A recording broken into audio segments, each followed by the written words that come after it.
আজকের জার্নিটা একটা অজানা গন্তব্যে। অজানা গন্তব্যে এই কারণ ওইখানে গিয়ে কি হবে সেই জিনিসটা আমরা জানি না, কিন্তু কোথায় যেতে হবে সেটা জানি। হ্যাঁ, আমের সাম্রাজ্যে যাব।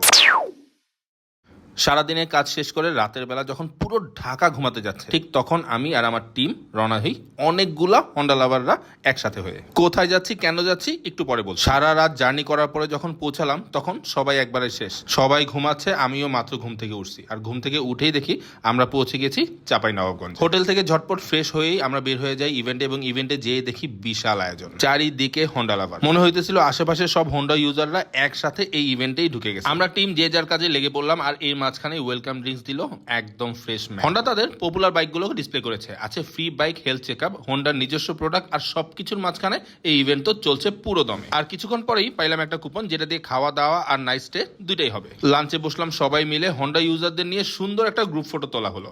তারপরেই বের হলাম ঘুরতে। ঘুরতে তো না, একটা বিশাল রাইড হয়ে গেল চাঁপাইনবাবগঞ্জে, যেখানে লাল পিঁপড়ার মতো অনেকগুলো হন্ডা ইউজার একসাথে ছিল। দেখতে অনেক বেশি অ্যাট্রাকটিভ লাগতেছিল, কারণ সবার গায়ে লাল উইন্ড ব্রেকার অথবা লাল টি শার্ট, আর সবার মাথায় হেলমেট। একসাথে বিশাল একটা র্যালি হয়ে গেল চাঁপাইনবাবগঞ্জে হন্ডা ইউজারদের সাথে। সবাই মিলে রাইড করে এক বিশাল বিশাল আম গাছ এরিয়ায় চলে গেলাম, যেটা চাঁপাইনবাবগঞ্জের শহরের ভিতরেই, এবং এখানে আম গাছ নিয়ে অনেক গবেষণা করা হয়। মোটামুটি বাংলাদেশের সকল জাতের আম গাছ এবং আম কিন্তু এখানেই পাওয়া যায়। হন্ডা বাংলাদেশ তাদের ইউজারদের জন্য এখানে একটা আয়োজন করেছে, যেখানে আসলে অনেক অনেক আম নিয়ে আসছে। সকল ভাই ব্রাদাররা দাঁড়ায় এখানে আমরা আম খাবো, এবং মজাটাই আলাদা। প্রকৃতি থেকে আম গাছ থেকে আমরা আম পেড়ে খাবো। এরপর শুরু হয়ে গেল সেই আম খাওয়ার যুদ্ধ। আম খাওয়ার সেই যুদ্ধে যাওয়ার আগে আপনাদেরকে এরিয়াটা দেখাচ্ছি। এখানে অনেক রকমের আম রয়েছে এবং আম নিয়ে গবেষণা করা হয়।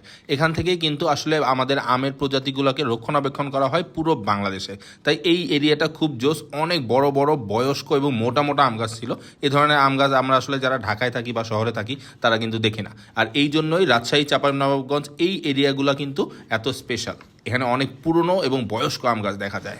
আপনারা কয়টা আমের জাত জানেন অবশ্যই কমেন্ট করতে ভুলবেন না। কোন আম আপনার সবচেয়ে বেশি ফেভারিট? হাঁটতে হাঁটতে চলে এসেছি সেই আয়োজনে, যেখানে আসলে চলছে কম্পিটিশন, কে আগে কার আম শেষ করতে পারে। একে অপরকে আম অফার করতেছিল, বিভিন্ন জাতের আম ছিল, আমগুলো টেবিলে সাজানো ছিল, যার মতো যেমন যেটা ইচ্ছা সেটা নিচ্ছিল। আমিও একটা নিয়ে নিলাম, ঝটপট খাওয়া শুরু করব, কিন্তু এর ভিতরেই বৃষ্টি শুরু। একবার চিন্তা করে দেখেন, বৃষ্টি পড়ছে, আম বাগানে দাঁড়িয়ে আছেন অনেকগুলা ভাই ব্রাদার নিয়ে, যেখানে প্রচুর পরিমাণে আম রয়েছে।